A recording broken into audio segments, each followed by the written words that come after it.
Hello guys, आज की video में हम बात करेंगे nursing assessment of neurological system. इसका मतलब होता है कि कोई भी पेशेंट है जिसमें न्यूरोलॉजिकल डिसऑर्डर आ रहे हैं, तो जब वो हॉस्पिटल में आता है तो एक नर्स का काम ये होता है कि पहले उसको एक्सेस करे, उसका एग्जामिनेशन करे। तो उसको किस तरह से किया जाता है, तो नर्सिंग असेसमेंट में सबसे पहली चीज़ जो आती है वो आती है हेल्थ हिस्ट्री। हेल्थ हिस्ट्री तो सर नर्स का सबसे पहला काम यही होता है कि पेशेंट की हेल्थ हिस्ट्री ले, कि उससे क्वेश्चन पूछे कि उसने क्या खाया है, क्या क्या मेडिकेशन लेता है, किस तरह से सोता है, किस तरह से जगता जगता है। तो इस तरह के क्वेश्चन जो होते हैं वो हेल्थ हिस्ट्री में आते हैं। नर्स का जो दूसरा काम है वो है फिजिकल एग्जामिनेशन। फिजिकल एग्जामिनेशन तो फिजिकल एग्जामिनेशन में क्या होता है, जो नर्स होता है वो फिजिकल एग्जामिनेशन करता है पेशेंट का। तो इसमें जो पहली चीज़ जो आती है, नंबर वन पे जो आती है वो आती है एग्जामिनेशन के लिए level of consciousness. Level of consciousness तो सबसे पहले नर्स का काम ये होता है कि जो पेशेंट है उसका कॉन्शियसनेस चेक करे, यानी कि वो सचेत है या नहीं है, उसको थोड़ा बहुत होश है या नहीं है। तो इस चीज़ को नापने के लिए एक स्केल दिया गया है जिसका नाम है Glasgow coma scale.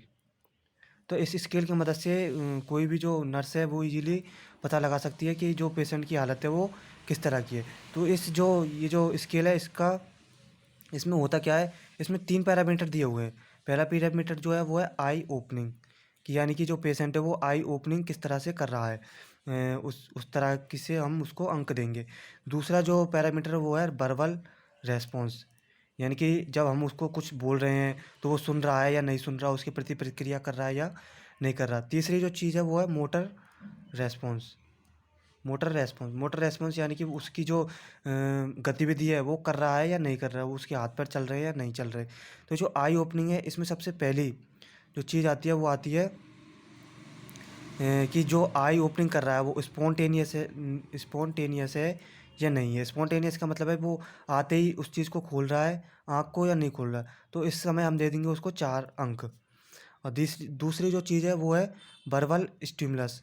Verbal stimulus का मतलब है जब हम उसे कुछ बोल रहे हैं तो उसका वो रिएक्शन दे रहा है या नहीं दे रहा। अगर दे रहा है तो हम उसको 3 अंक दे देंगे। और तीसरा जो है वो है पेनफुल स्टिमुलस।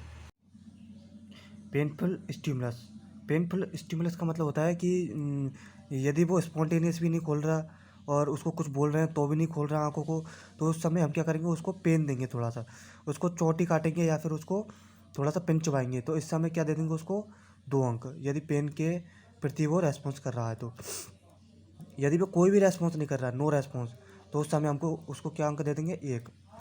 अब देखते हैं वर्बल रेस्पॉन्स। वर्बल रेस्पॉन्स में क्या है, यदि वो नॉर्मल कन्वर्सेशन कर रहा है, नॉर्मल कन्वर्सेशन नॉर्मल कन्वर्सेशन का मतलब है वो नॉर्मल बातचीत कर रहा है, तो हम उसको क्या अंक दे देंगे, 5 अंक। ठीक है। और यदि वो कन्फ्यूज है, थोड़ा सा बात करने में कन्फ्यूज है, वो कहाँ पे क्या कर रहा है वो, तो हम उसको क्या दे देंगे, 4 अंक। यदि वो किस तरह के इनअप्रोप्रिएट यानी कि वो गाली गलौज कर रहा है, तो उस समय हम क्या दे देंगे उसको, 3 अंक। और या फिर वो अजीब अजीब तरीक़ा के साउंड निकाल रहा है, वो उल्टे सीधे आवाज़ निकाल रहा है, तो हम उसको क्या दे देंगे, अंक 2 अंक। और यदि वो कोई भी रेस्पॉन्स नहीं कर रहा है, कोई भी रेस्पॉन्स नो रेस्पॉन्स, तो हम उसको क्या दे देंगे, 1 अंक। ठीक है ना, यहाँ तक समझ आ गया। तो अब तीसरी जो चीज़ है वो है मोटर रेस्पॉन्स। तो मोटर रेस्पॉन्स यानी कि मोटर रेस्पॉन्स में जो पहली चीज़ है वो है ओबे कमांड। ओबे कमांड का मतलब होता है वो हमारी बात को मान रहा है या नहीं मान रहा। तो यदि मान रहा है तो उसको क्या दे देंगे, 6 अंक। और ये नहीं मान रहा तो हम दूसरा चीज़ देखेंगे। तो फिर उसको देखेंगे उसके पेन हो रहा है या नहीं हो रहा, उसको हम पेन करके देखेंगे। पेन हो रहा है तो उसको 5 अंक दे देंगे, नहीं हो रहा तो फिर अगली चीज़ दे देंगे देखेंगे। फिर उसके बाद देखेंगे कि उसको पेन तो हो रहा है, उसके बाद वो विड्रॉ कर रहा है। विड्रॉ का मतलब है उसके दर्द हुआ तो उसने पीछे किया हाथ, जैसे हमने हाथ में उसके अगर पिन चुभाई तो उसने हाथ को पीछे किया, तो उस समय हम दे देंगे उसको 4 अंक। यदि उसके कोई भी एबनॉर्मल फ्लैक्शन हो रहा है, एबनॉर्मल फ्लैक्शन, तो उस समय हम क्या दे देंगे उसको, 3 अंक। और यदि उसको किसी भी तरह का एबनॉर्मल एक्सटेंशन हो रहा है, एक्सटेंशन फ्लैक्शन का मतलब है फ्लैक्स कर रहा है वो हाथ को, कमर को या फिर शरीर को फ्लैक्स कर रहा है, तो उस पर कहेंगे फ्लैक्शन। और एबनॉर्मल एक्सटेंशन का मतलब है वो अलग ही तरीका के एक्सटेंड कर रहा है, उसको चौड़ा रहा है अपने हाथ पैरों को, तो उस समय हम दे देंगे 2 अंक। और जो यदि वो कुछ भी नहीं कर रहा, नो रेस्पॉन्स, तो उसको हम दे देंगे 1 अंक। तो अब ये सब सारी चीज़ें, ये तीनों चीज़ जब हम एक्सेस कर लेंगे तो उसके बाद क्या करेंगे, तो ये सारी चीज़ें एक्सेस करने के बाद हमको जो अंक आएंगे वो कम से कम तो 3 आएंगे और ज़्यादा से ज़्यादा हमको आएंगे 15। यदि ये 7 से कम आ रहे हैं हमें, तो पेशेंट की क्या हालत है, कोमाटोज। कोमाटोज पेशेंट, कोमाटोज का मतलब है वो बेहोशी के हालत में, और उसको ट्रीटमेंट देना जल्दी से जल्द ज़रूरी है। और यदि वो 15 के आसपास आ रहा है, तो 15 के आसपास यानी कि वो बिल्कुल सही है। 12 या 14 के आसपास आ रहा है तो उसको थोड़ी बहुत हेड इंजरी है, ठीक है ना। अब एक बहुत ही इम्पोर्टेंट जो फ्लैक्शन है यहाँ पे बात करते हैं, तो फ्लैक्शन में यदि 2 तरह के फ्लैक्शन दिए हुए हैं। पहला जो है डी कॉर्टिकेट फ्लैक्शन, ठीक है ना, और दूसरा है डी सेरिब्रेट फ्लैक्शन। तो हम इसको एक उसके माध्यम से देखते हैं। ये देखिए यहाँ पे देखिए, ये 2 पोजीशन दी हुई हैं।